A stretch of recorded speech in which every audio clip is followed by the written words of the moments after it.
देवा आता तुझ्याशिवाय आमचं रक्षण कुणी करणार नाही. पण भगवान परमात्म्याला मनातून आनंद झाला का? कारण का सर्व गोकुळवासियांनी सहकार्य करण्याची भावना दाखवली. लक्षात होतं त्यांच्या की आपल्याकडून हा गोवर्धन पर्वत उचलला जाणार नाही, पण तरी सुद्धा कोणीतरी चांगलं काम करतंय ना, मग आपण त्याला सहकार्य केलं पाहिजे. या गोवर्धन भगवंताच्या कथेतून आपल्याला एक भाव घ्यायचा आहे. बघा, मी प्रत्येक दिवशी तुम्हाला सांगते की कथा ऐकत असताना कथा आपल्याला कथा रूपानेही ऐकायची, शब्द रूपानेही कथा ऐकायची आणि कथेतून आपल्याला काहीतरी घेऊनच जायचं असतं. कथेच्या मंडपातून कधीही रिकाम्या हाताने खाली हाताने जायचं नाही, काहीतरी घेऊनच जायचं कथेतून. असंच मी एक वेळेला सांगितलं, म्हणलं कथेतून काहीतरी घेऊनच गेलं पाहिजे. एका मावशीने माझी नवी चप्पल घातली पायात, मी म्हटलं मावशी माझी चप्पल. मावशी म्हणल्या काय बोलती तू, तूच तर म्हणली म्हणे काहीतरी घेऊन गेलं पाहिजे. बोलण्याच्या पाठीमागचा भाव लक्षात घेतला पाहिजे. कथा श्रवण करायचे ना, मग प्रत्येक कथेतून आपल्याला काहीतरी भाव घ्यायचा असतो. या गोवर्धनाच्या कथेतून आपण काय घेणार? तर कुणी चांगलं काम जर करत असेल ना, तर आपण त्याला सहकार्य केलं पाहिजे. हा काय घ्यायचा? आपण भाव घ्यायचा. मग आता एवढं सुंदर हे कार्य चालू आहे आपल्या ही गावामध्ये, एवढं सुंदर कार्य आहे ना, भूतो ना भविष्यती. एवढं सुंदर कार्य मागेही कधी झालं नसेल आणि पुढेही होणार नाही. एवढ्या सुंदर प्राणप्रतिष्ठा, भगवान परमात्म्याची प्राणप्रतिष्ठा, आणि तोही वेळ साधलाय आपण. अख्खा भारत ज्या दिवशी उत्सव साजरा करणार आहे, अख्खा भारत देश, आणि त्याच मुहूर्तावर त्याच दिवशी आपल्याही गावामध्ये भगवान प्रभू रामचंद्र, लक्ष्मणजी, सीतामय्याची प्राणप्रतिष्ठा होणार आहे. हे कार्य खरोखर खूप मोठं आहे. एकदा जोरदार टाळी वाजवा. खूप मोठं कार्य आहे आणि हे कार्य कुणाचं एकट्याचं नक्कीच नाही. कुणाचं एकट्याचं कार्य आहे का? नाही, पूर्ण गावाचं कार्य आहे. मग पूर्ण गावाचं सहकार्य असलंच पाहिजे आणि आहेच आहे. तुम्ही करतच आहात. अनेक वर्षापासून हा सप्ताह तुमचा चालू आहे. एवढं मोठं कार्यक्रम, एवढं मोठं कार्य तुम्ही हाती घेतलंय. सर्वांचं सहकार्य असलं पाहिजे. कारण भगवान परमात्म्याला त्या ठिकाणी सहकार्याची गरज नव्हती. भगवान परमात्मा सत्ताधीश आहे, पण तरी सुद्धा गवळ्यांनी सहकार्य केलं ना, सहकार्याची भावना दाखवली. तसं आपणही यथाशक्ती होईल त्या प्रकारे आपणही सहकार्य केलं पाहिजे. कारण कार्य खूप मोठं आहे. आता मंदिराचंही काम मला वाटतं पूर्ण झालंय का अर्धवट आहे? अर्ध आहे ना, पण होईल, होत राहील.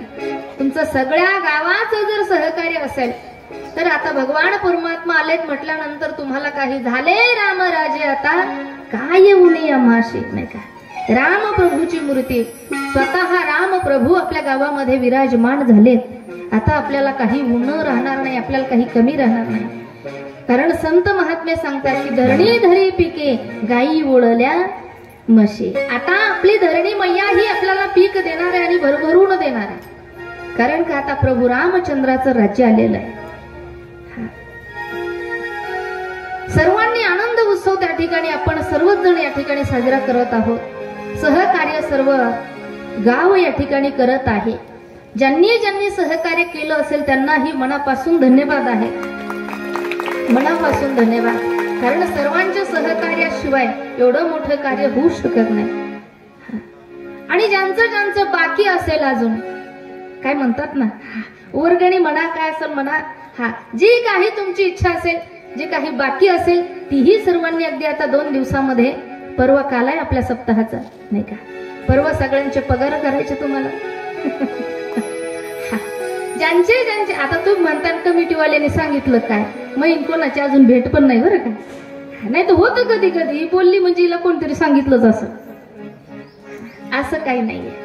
कथेतला भाव सांगते मी आणि जसे जसे प्रसंग आमच्या ओघाला येतील तसे तसे आम्ही बोलत असतो. चला, सुंदर असं सहकार्य सर्व गवळी मंडळी त्या ठिकाणी करतात आणि 7 दिवस 7 रात्री पूर्ण समाज त्या वृंदावनाच्या सहाऱ्याने, गोवर्धनाच्या सहाऱ्याने पूर्ण वृंदावनवासी त्या ठिकाणी थांबले. आणि जेव्हा इंद्राने येऊन पाहिलं की आता 7 दिवस 7 रात्री झाल्यात, काय परिस्थिती असेल वृंदावनातली जरा जाऊन पाहावं. ज्यावेळेस इंद्र स्वतः खाली येऊन पाहतोय तर त्या वृंदावनामध्ये पूर्ण कोरडं वातावरण होतं. कुठे पाण्याने चिखल सुद्धा झालेला नव्हता. विचार करू लागला इंद्र की एवढं पाणी मी पाडलंय, हे पाणी गेलं कुठे असेल. लक्षात आलं की जेवढं पाणी इंद्राने पाडलं होतं ना, ते सगळं पाणी एक ऋषी बाबा आपल्या ओंजळीनं प्राशन करत होते. काय करत होते? कोण होते ते? मोठ्याने सांगा ना.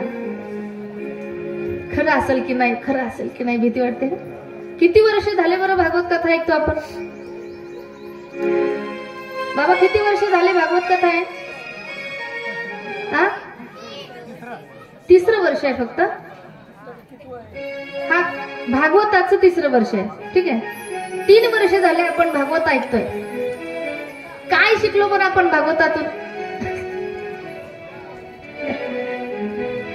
चला, तुम्ही कथा चालू झाल्याबरोबर इथं येऊन बसताय, ऐकताय, हेही खूप झालं नाही का? एवढं जे पाणी पाडलं होतं ना, ते पाणी प्राशन करत होते अगस्ती महाराज. आता तुम्ही ऐकलंय की नाही ऐकलंय इथून मागे मला माहित नाही, पण अगस्ती महाराजांनी राम अवतारामध्ये जेवण केलं होतं, त्रेतायुगामध्ये जेवण केलं आणि द्वापार युगामध्ये पाणी पिऊ लागले. जेवढं पाणी इंद्राने पाडलं होतं ना, तेवढं पाणी अगस्ती महाराज आपल्या ओंजळीनं पिऊन टाकू लागले. इंद्राच्या लक्षात आलं की ज्याने 7 दिवस 7 रात्री वृंदावनवासियांचं रक्षण केले ना, हा मुलगा कोणी सामान्य नसणार आहे. अंतर्ध्यान झाला इंद्र. अंतर्दृष्टी लावून पाहिलं की हा कृष्ण नेमका आहे कोण. लक्षात आलं की हा स्वतः भगवान नारायण आहे. इंद्राच्या लक्षात आलं आपण चूक केली म्हणे. आणि मग इंद्र त्या ठिकाणी शरण आला भगवान परमात्म्याला, माफी मागू लागला भगवंताची, देवा मला माफ कर. भगवान परमात्म्याने इंद्रालाही त्या ठिकाणी माफ केलं. अनेक प्रकारची स्तुती इंद्रानेही त्या ठिकाणी भगवान परमात्म्याची गायलेली आहे. सुंदर अशी गोवर्धन पर्वताची पूजेची कथा आपण या ठिकाणी श्रवण केली आहे.